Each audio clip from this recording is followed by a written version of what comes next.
ஒண்ணுமே இல்லாத என் கடைக்கு வேலைக்கு வரணும்னு அடம் பிடிக்கிறீங்க, அதுக்கு என்ன காரணம்? இந்திய ஜனநாயக புலிகள், இதுதான் நம்ம மன்சூர் 2 மாசத்துக்கு முன்பு தொடங்கிய கட்சி. புலி புலி நீ எங்க புலி? கொட்டை எடுத்தது வேணுங்களா, கொட்டை எடுக்காது வேணுங்களா?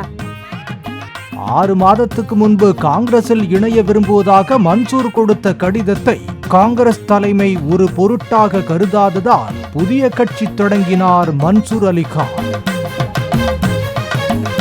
தேர்தல் கூட்டணி பேச்சுவார்த்தைக்காக அழைக்காமலேயே தன்னிச்சையாக அதிமுக அலுவலகத்திற்கு சென்றதால் கட்சியில் இருந்து மன்சூரை நீக்குவதாக ஒருவர் அறிவித்தார்.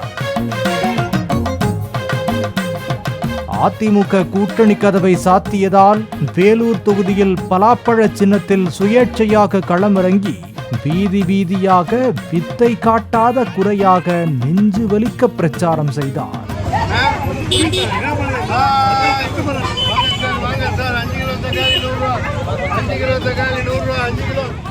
தேர்தல் முடிவு வெளியாக இன்னும் 1 மாதம் இருக்கும் நிலையில் பழைய கடிதத்தை தூக்கிக் கொண்டு மீண்டும் சத்தியமூர்த்தி பவனுக்கு சென்ற மன்சூர் அலிகான் தேதியை கூட மாற்றாமல் கடிதம் ஒன்றை காங்கிரஸ் தலைவர் செல்வ பெருந்தகையிடம் வழங்கினார்.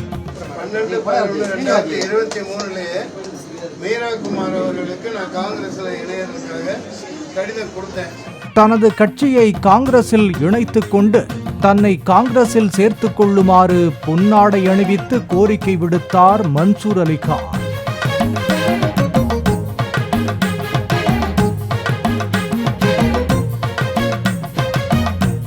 மன்சூர் அலிகான் கடந்த காலத்தில் டி ராஜேந்திரன் லட்சிய திமுக, நாம் தமிழர் கட்சி உள்ளிட்ட பல கட்சிகளில் இணைந்தவர் என்றும் தேர்தலுக்கு முன்பு சேர்ந்திருந்தாலாவது காங்கிரசுக்கு 1 ஓட்டு கூடுதலாக கிடைச்சிருக்கும் என்று நெட்டிசன்கள் கலாய்த்து வருகின்றனர்.